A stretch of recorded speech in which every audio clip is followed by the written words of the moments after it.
Well, good morning. It is good to be back with you all. I've been gone the last 2 Sabbaths and lots of different places. And actually, all of us have been lots of different places, at least this last week and the week before. And so we're kicking off a brand new series today called Apply Generously, because that's kind of good instructions. And today we're going to kind of just look at the overview, and then next couple of weeks look at things that we're really, all of us, really need to apply very generously. And that is forgiveness and trust. But before we get there, you may have seen something in the news this week that said something like this. How many of you saw something like that? All right, you may have even heard somebody say, hey, I heard your church did something, and so we thought we ought to stop and talk for a moment about what this is and what this isn't. So I want to put up, says someday Adventists vote against female ordination. A great title, but not an actual accurate thing. This is actually the motion that was put before the group of people. And so we're going to ask what the vote means, but here's what it looks like. Is it acceptable for division executive committees, and if you're not familiar with our church, we have a general conference, kind of the level that kind of oversees the whole world thing, and then we break it down to divisions, sort of sections like continents. So we have, I won't quiz you on all the divisions because I'm not sure I can. Anybody get most of them? North American, TED, South Asian Division, Central, Mid-American Division, South American Division. I'm not counting. Yeah. So we break it down sort of by continents, and then the continents we break it down to a smaller section called union. We break it down from that smaller section called a conference, which typically in the United States looks like a state, and sometimes big states are divided up, and then we get down to the local church. So this was a question for that second tier, kind of every continent, South America, African continent, Europe, Asia, U.S., Central America, asking those groups, is it acceptable for those groups of committees, as they may deem it appropriate in their territories, to make provision for the ordination of women to the gospel ministry? And the vote was roughly 60-40 to say, no, or it's not acceptable for them to kind of decide something different from the rest of us. That was the vote that happened. So here's the question for us. Well, what does the vote mean? That's what the vote means. But more importantly, what does it mean for us here at New Hope? And I know some of you have wondered, because you've heard stuff, and does that mean that Pastor Ann is no longer a pastor, no longer can she serve at this church? And the answer is? No. You're exactly right. The answer is no. Yes, you ought to clap on that, yes.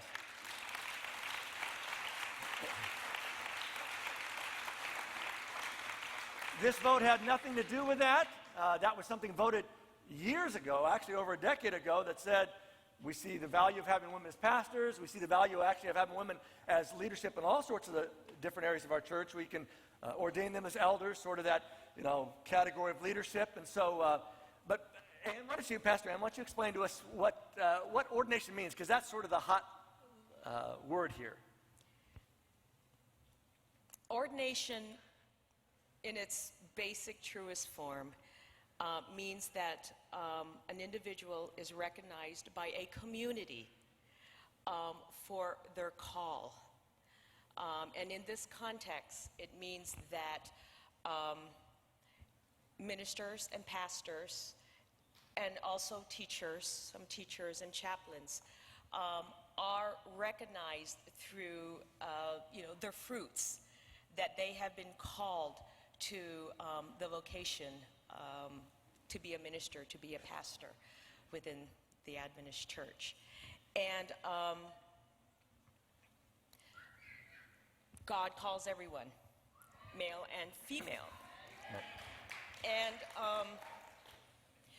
part of this decision was to not enable our local division to grant the confirmation of a call called ordination to pastoral ministry.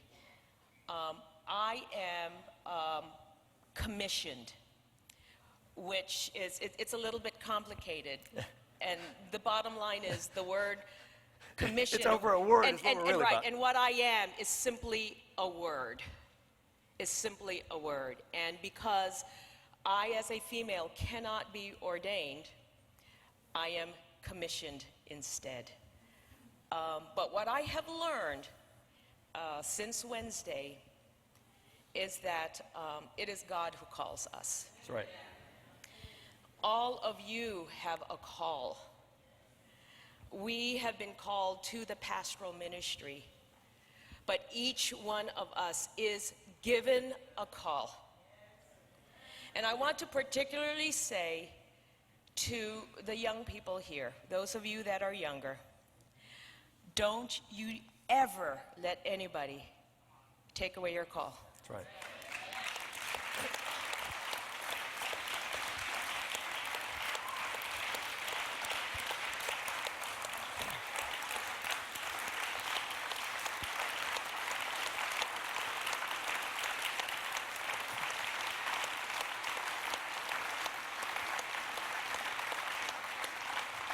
You can smile.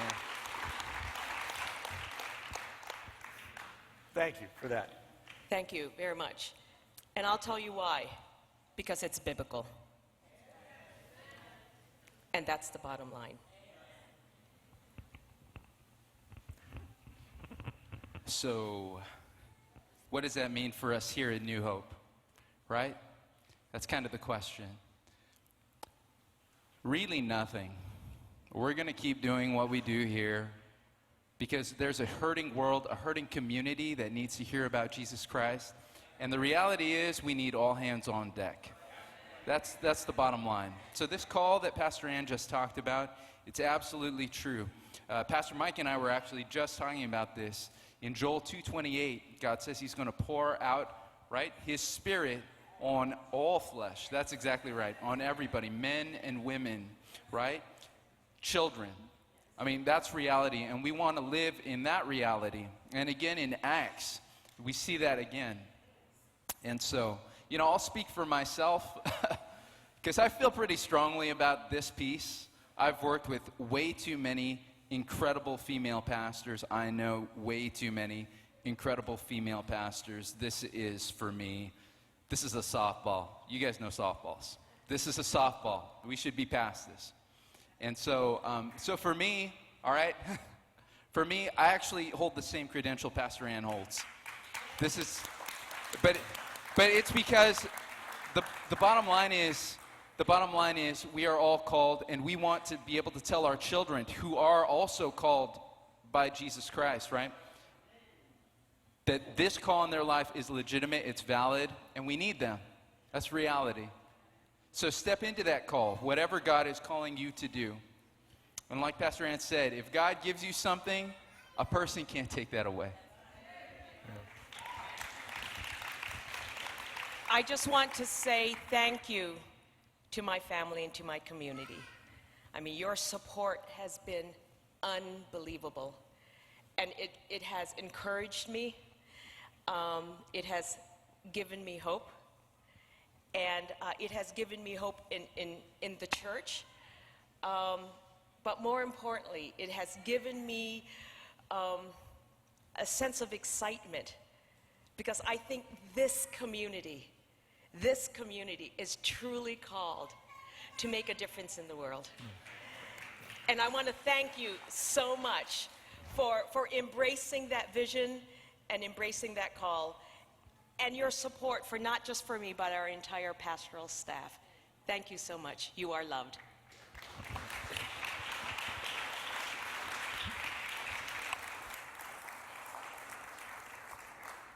We thought it was important just to share with you sort of the reality of what actually took place, because you will hear in the next coming days and weeks and even months, and hopefully not for years, but it's sort of what this actually was, the motion, what the vote was actually about. I showed you exactly what the motion and vote was about. It was nothing more than nothing less than that. Anybody who tries to make it more or less than that is not in line with what that was all about. And again, our view is that God calls whoever he wants to call. And the reality is he calls all of us. And none of us are better, none of us are worse. We're all in the same boat, that we are saved by Jesus, that we're all equal. I mean, that's Paul's statement.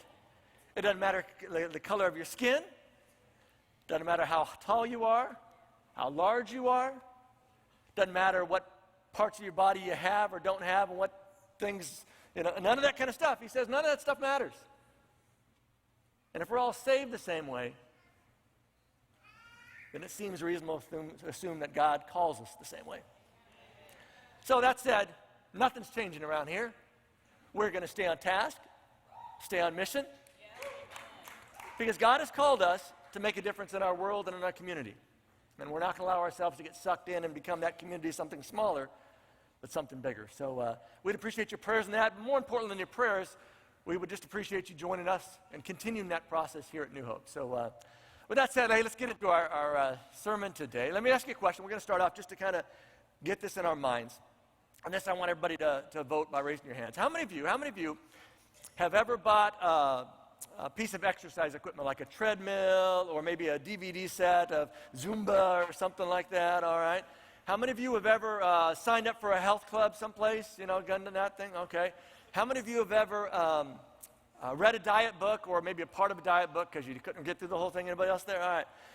I want you to think back. I want you to think back to that moment when you were doing one of those things, when you were, online ordering that treadmill, or maybe even more, when they actually showed up at your house and they installed it in your spare room or in your basement or, wherever you put it so that you could hang your clothes on it, wherever that thing got put, all right? I want you to remember how you felt when that happened. Or when you were touring those facilities, and they were showing you the lockers and the different equipment and, the gazillion different elliptics and treadmills and all the stuff that, this health club was going to do for you. Or remember when you were looking through that book, reading that book on diet, and you were highlighting certain things, and maybe you even took it a step farther. You went over to your cupboards and were opening up and taking out the boxes of things that were no longer on the list, and your kids are there crying, Mommy, what are we going to eat? It's that whole kind of picture. I want you to think back. I want you to remember the film, because you know what you felt at that moment? You felt healthier, didn't you? Right? I signed my name. You leave the gym signing name, but it's like, man, I already feel better. I feel tougher already. Or some of you went and got the outfit. And you put the outfit on. You stood in front of the mirror, and you just put on the outfit. You felt healthier. Part of it's the reason because those things are tight, they're compression, and, you actually look a little healthier. But get that in your mind, you felt healthier, right? There's just something. You read it. There's something about us. We read something, we take that step, and we think, man, you get that treadmill in there, and you think, man, I just feel better about myself, right? But here's the important question. Were you any healthier at that moment? Not a trick question. It's a very simple question. Were you healthier at the moment? The answer is no, right? But you sure felt like you were healthier, right? And there's something with all of us that just kind of likes that idea of, doing something to something, kind of saying, oh, I believe that. I made it. Oh, that makes sense. I'm looking at this diet thing. Yeah, it makes sense not to do that, not to have that kind of stuff. We just feel so much better about it. But here's the bottom line, and here's the thing that you know from life, and that's this. Application is right? Louder? Application is everything, right? But that doesn't take away how we're kind of wired and the things that kind of move us, and we feel like we're moved, we feel like we're better. And today we're going to look, as we begin this whole short series on applying generously, this idea of application, that really application is everything, because that's how God looks at it.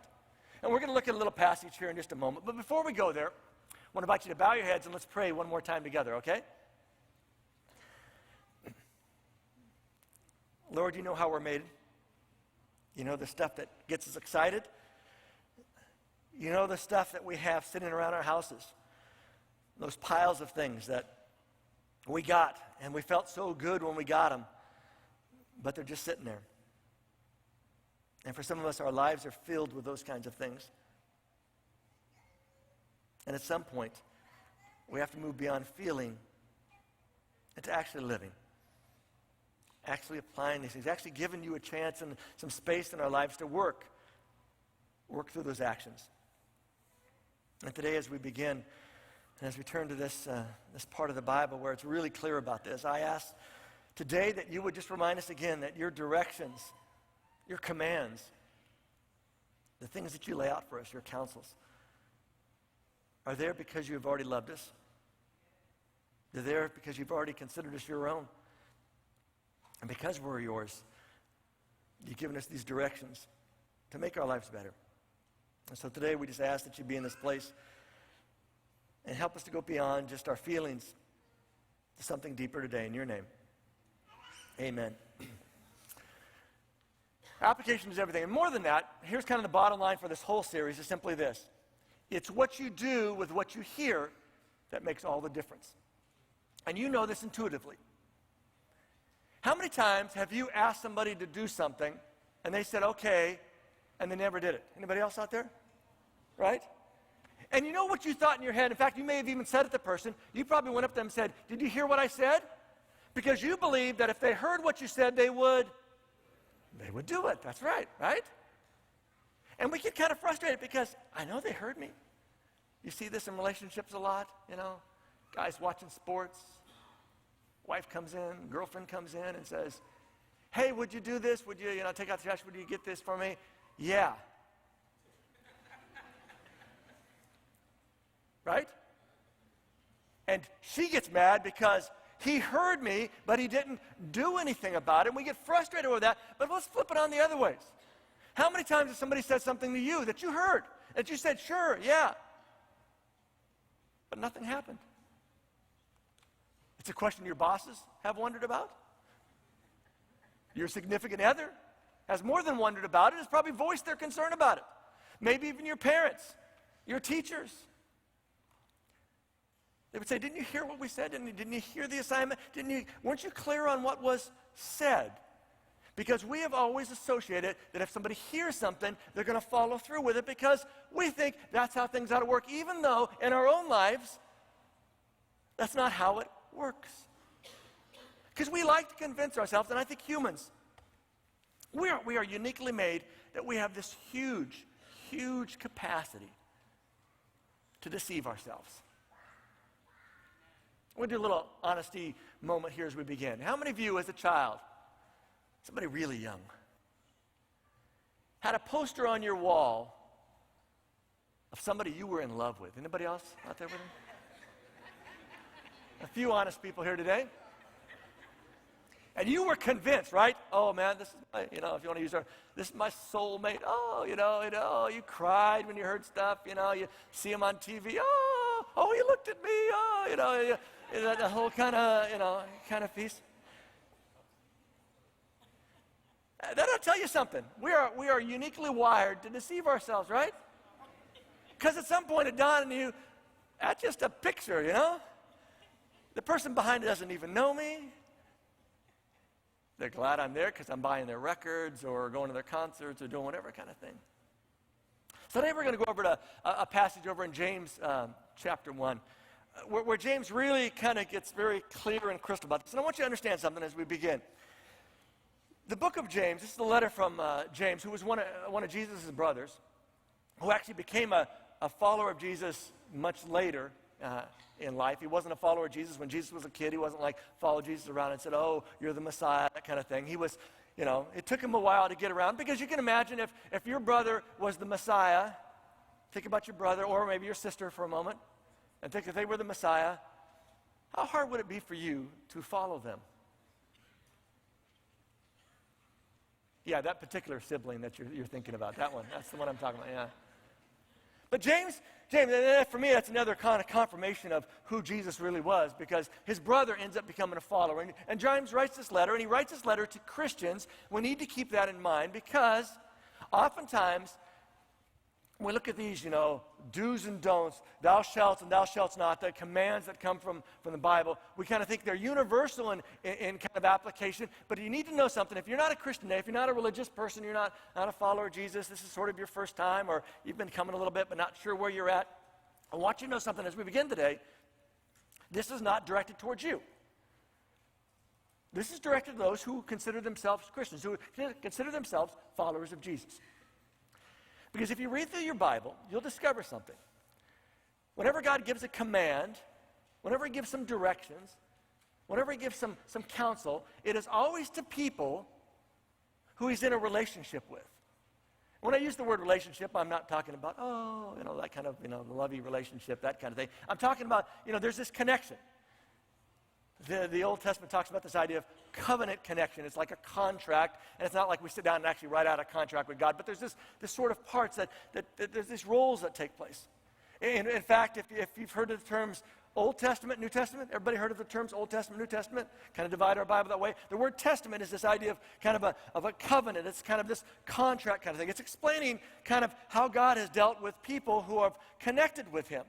And so when we read these things, I want you to know if you're a follower of Jesus, you need to take this very seriously. If you're not a follower of Jesus, you can follow along with us, but it has no sort of application to your life because it's not directed to you, because you're not in that relationship. It's like me. I don't go to my neighbor's kids and say, you need to be in bed by 9 o'clock tonight. You need to have all your studies done. Do you know why I don't do that? Not my kids, that's right. And also my neighbor would get very upset at me. Leave my kids alone, what are you bothering? But they're not my problem. They're my problem if they come over here, but when they're over there, that's their business. And that's important to keep in mind because sometimes we love to say, well, this is what the Bible says, and we tell somebody who doesn't really care about the Bible, well, this is what the Bible says, and you ought to be doing it. No, they shouldn't be doing it because it doesn't apply to them. But it does apply to us who consider ourselves followers of Jesus. With all the term followers means, as opposed to hearers of Jesus or sitters and contemplators of Jesus. And that's really what James says over here, beginning in verse 22. And actually, let me give you a little preface here. James has been talking about sort of people addressing some things in their lives. He's talked about sort of their attitudes. He's talked about how they listen, how they speak, kind of how they get angry, what that kind of works in people's lives. And he's kind of said, it's not a really healthy thing. Not only healthy for you, but it's not really healthy in a much bigger picture. And so with all that kind of said, he says these words. Do not merely listen to the word and so deceive yourselves. Don't merely listen. Don't kind of sit there and hear it and go, oh, wow, okay. And let that be all. And deceive yourself. The word here, deceive, is an interesting one in the original language. It's the idea of sort of, pulling a fast one on somebody. It's kind of that getting over and you kind of laugh about it, And James is saying, when you do this, you're actually doing that to yourself. You like to laugh at somebody else when they kind of flub up. Well, this is actually, you're doing it, and you should be laughing at yourself because you've kind of done this. And James is right. This is 2,000 years old writing.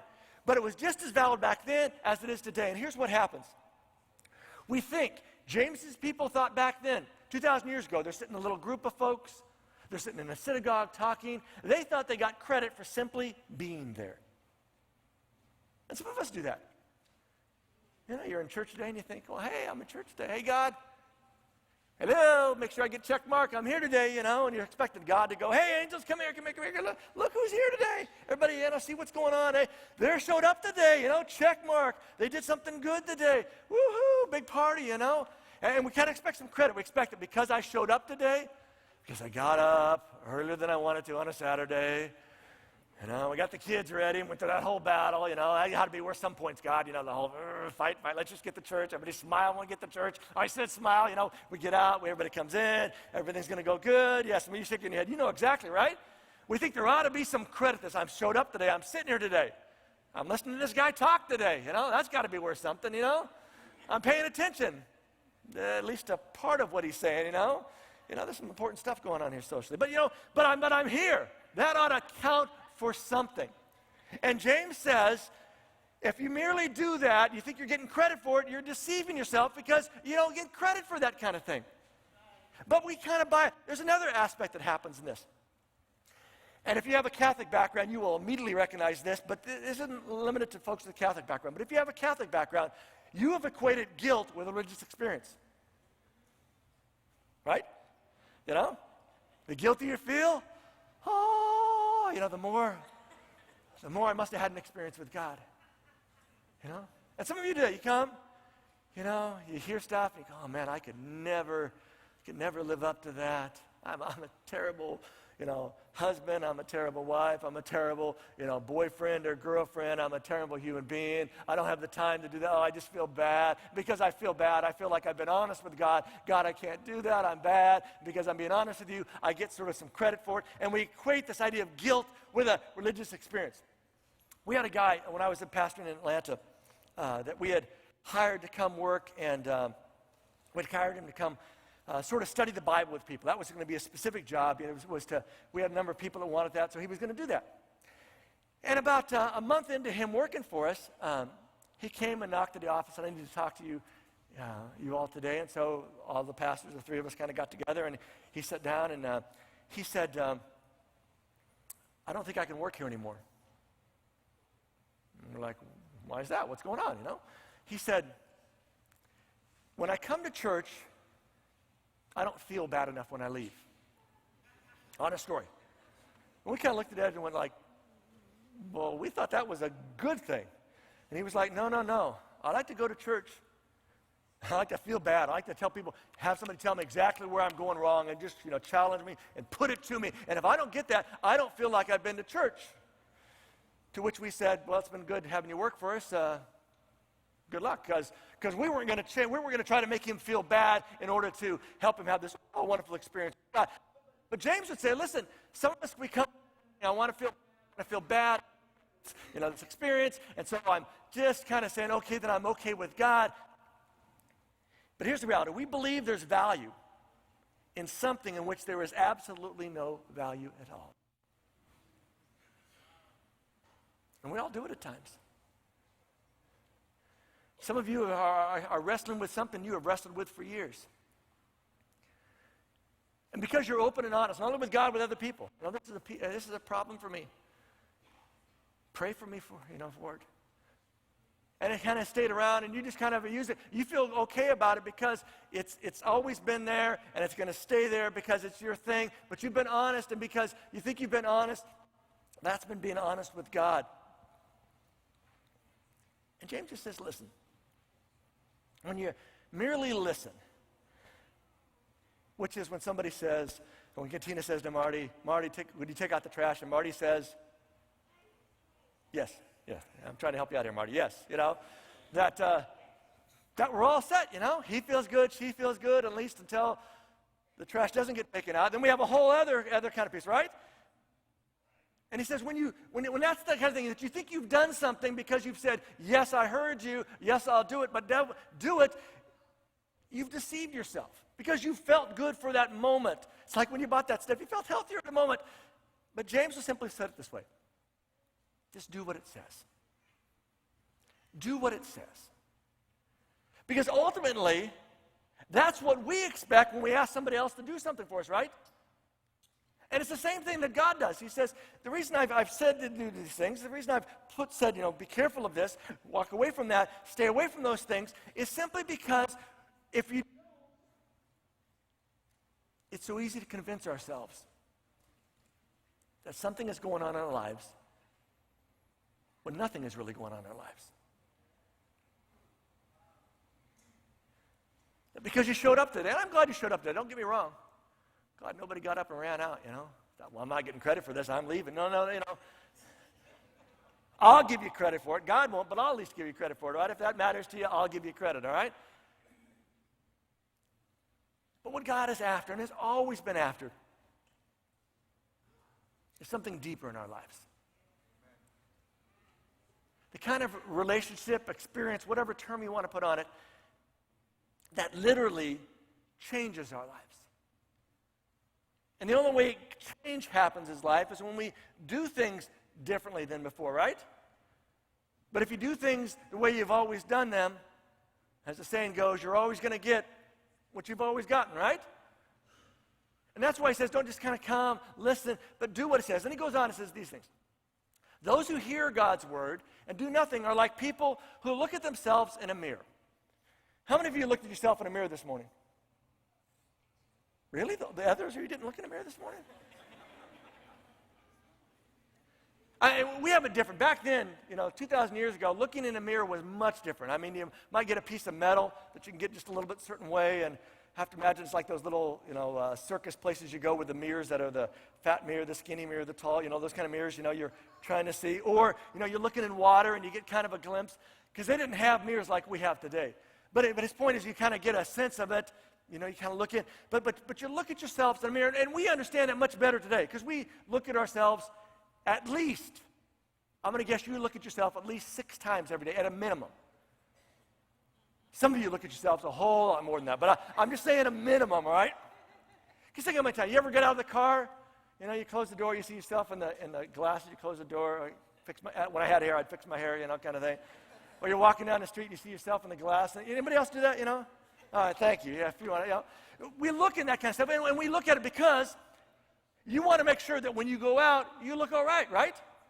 So you spend all this time, you get all fixed up. Some of you get really fixed up, If we went into your house and looked at your bathroom and looked at the amount of money you spent on that cabinet of fixing up, But you look in the mirror and you go, especially in the morning, you walk in and you go, oh, wow, some water on there, brush my teeth. No, it's not any better. Go take a shower, come out, begin the process. Some of you, it's a long process.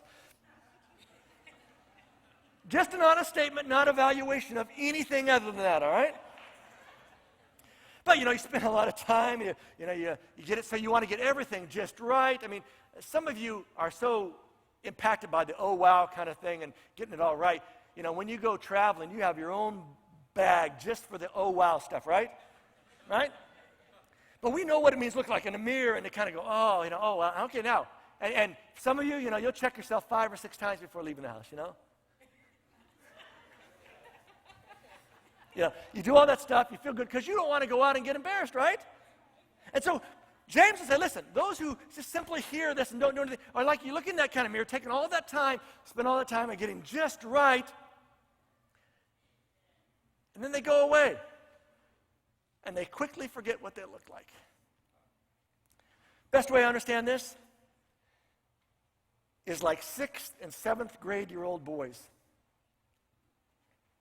How many of you ever been around 6th and 7th grade, a whole group of them at one time?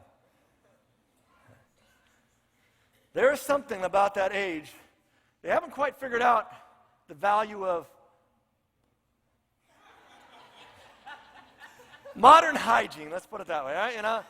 They wake up, their hair's all different ways, their oh wow was, oh wow, I got to go to school, all right, get the books, eat the cereal, teachers, you get there, they're all looking just like, whoa, didn't you look in the mirror before you left? That's what they didn't, or they did, they kind of looked and forgot, who cares, and then thankfully, something changes for the vast majority of them, kind of when they get to high school. I used to coach high school basketball, and I also coached junior high for a little while, and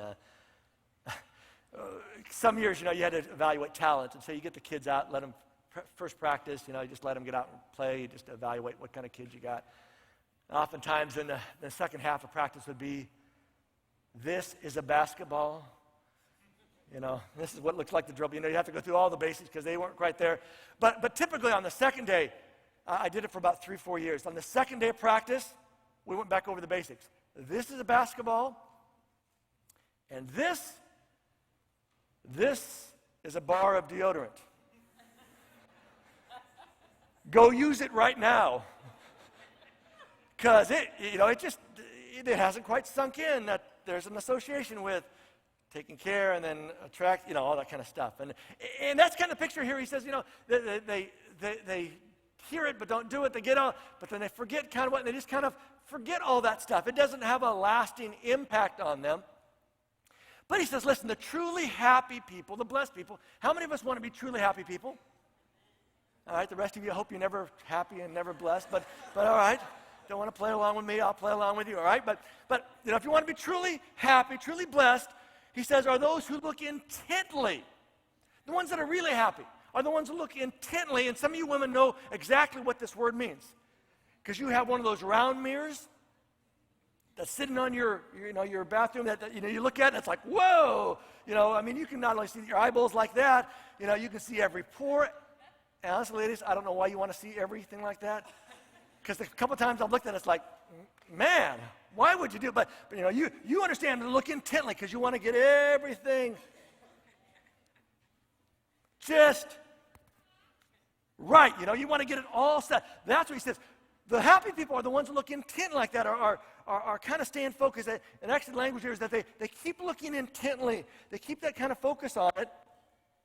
They look intently into God's perfect law that makes people free. And for a lot of us in this room, when we think of God's perfect law and freedom, we think it's two opposite things. Because God's law, thou shalt, and thou shalt not, And whenever you hear not, that means no freedom, right? Thou shalt not, oh, come on. That's how we hear it. We hear it's taking away our freedom. But some of you are old enough. Actually, a number of you are old enough to know that sometimes saying no really does allow you to be free. Because there's some of us who, when we got a chance to have freedom, run out there and live it up, right? Because we were free. Nobody could tell us no. Nobody tell us we couldn't do this or we had to do that, and we get to do whatever we want. And I cannot tell you how many times I talk to people who would say to me, Mike, I just wish that I could turn back the clock, that I could somehow go back to those moments and recognize that freedom does not mean I can do anything and everything. Sometimes my best freedom is not doing some things because of what comes later, what allows me to do later. And James says the really happy people are the ones that look intently, they stay focused on God's perfect law that makes people free. That's not about restrictions, and we have to remember again that God has written these things to people that are in a relationship with Him. And He's saying these are really the best things for that relationship. It's not about, I got to keep all these things, I got to do all these things. It's about kind of what the relationship looks like. Because I know if we go out of this, that what it's going to impact you and what you think is freedom is going to turn into not being freedom. And he says, and they continue to study, that is persevere in it. They continue to sort of, follow that thing. They're intent about it, but they're not only hearing, they're doing it. They're living their lives in that way, not to earn anything, but they're simply living their lives in the way because that's going to make them the most happy. And it's going to keep this connection in a much healthier thing. And if you've ever been in any kind of relationship, you know there are rules to relationships, right? Oftentimes those rules are never stated, but they are clearly expected by one or the other, and sometimes both, but oftentimes one or the other, right? And it's sometimes you discover how clearly and how strongly they feel about those kind of expectations, right? But the reason for those expectations is because they want to keep this really good. And in their mind, not having these other kind of things in it makes it better.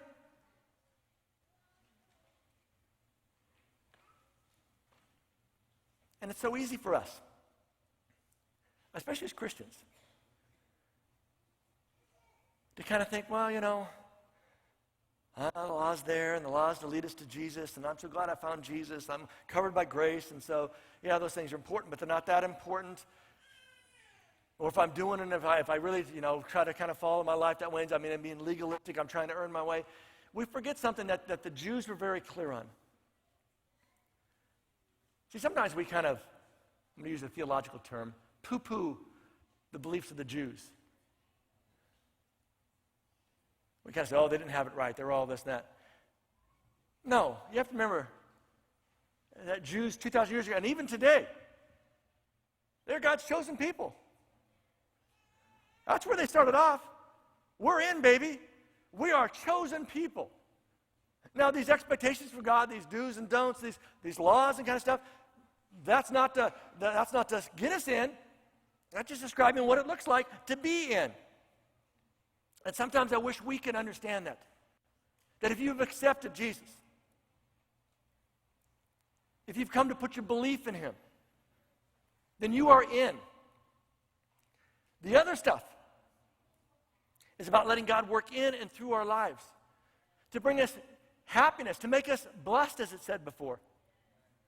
Because listen, these kind of people don't forget what they heard, but they obey what God's teaching says. Those who do this will be blessed, will be happy.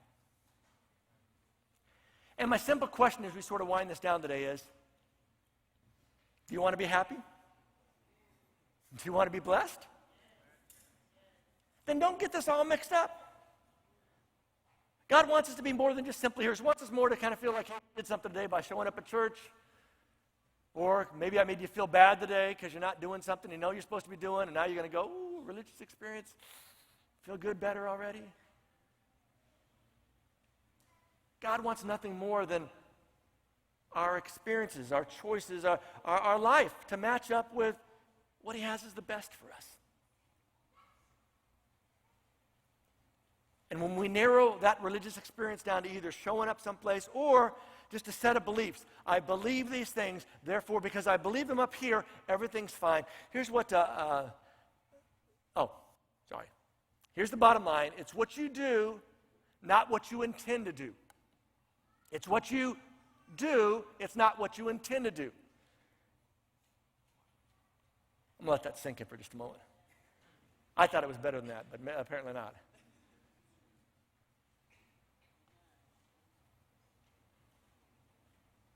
Because you might be like me.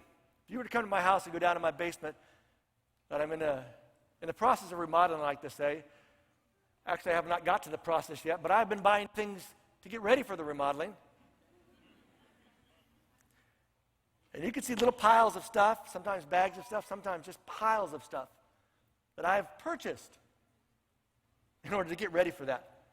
And I want you to know something. I go to the store, Home Depot on Sunday mornings, go down, Lowe's, buy my stuff. I feel good when I get home.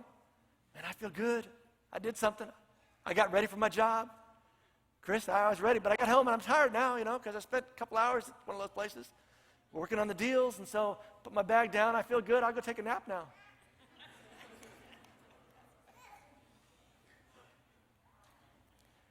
Thankfully, I have a wonderful wife. She doesn't remind me of this too often.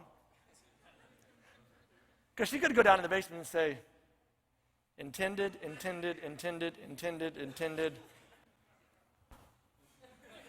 Nothing done, right? It's what you do, not what you intend to do. Here's this incredible statement by a guy who was not a Christian. Steve Jobs, guy who created Apple Computer. But he had this very interesting, insightful statement, a very smart guy. The juice goes out of Christianity when it becomes too based on faith rather than on living like Jesus or seeing the world as Jesus saw it. His point is that when Christianity, belief in Jesus, becomes just about here, the things I believe, but not about what happens in my life, the juice goes out of it. The power goes out of it. The sweetness goes out of it. The life goes out of it. And then it just becomes this shell of something when we forget of living like Jesus or seeing the world as Jesus saw it. How we treat others. What we say about others. And Jesus' words, if you think Jesus is not on track with this, here's simply what he said. At the end of the Sermon on the Mount, the great famous sermon he had, his final words were this. Everyone who hears my words and practices, that is, acts on them, is like a wise, a sensible man, that's a generic man there, who built his house on rock. Jesus isn't opposed to this. In fact, he desires it for us. And he sees those of us who will put into practice to move it from here, to move it from sort of feelings into a way of life. Somebody who's wise, somebody who's sensible. Because they built something on a rock. Let me ask you a question as we close. How hard do you think it is to build a building on a rock as opposed to some dirt?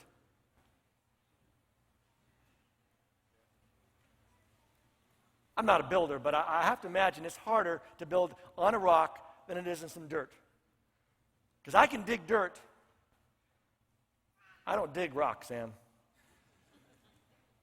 But to get it stabilized, you got to do some heavy work. You got to do some hard work. And I think Jesus' point is simply this. Sometimes you've got to do some hard work in our lives in order to have something that gets built, that gets created, that will stand the test of time. And if you find yourself this morning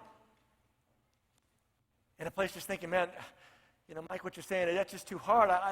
I'm not sure I can get there. I just want you to know it's not about getting there today or tomorrow. It's about beginning that building and going through the hard work at times of being honest, and more than just being honest, of doing something about that honesty and building something on this rock, working in there, getting it secured, and putting in the time today and tomorrow that will create something that 10 years from now, 15 years from now, 30 years from now, will be something that has stood up because of what the cost you went through early on.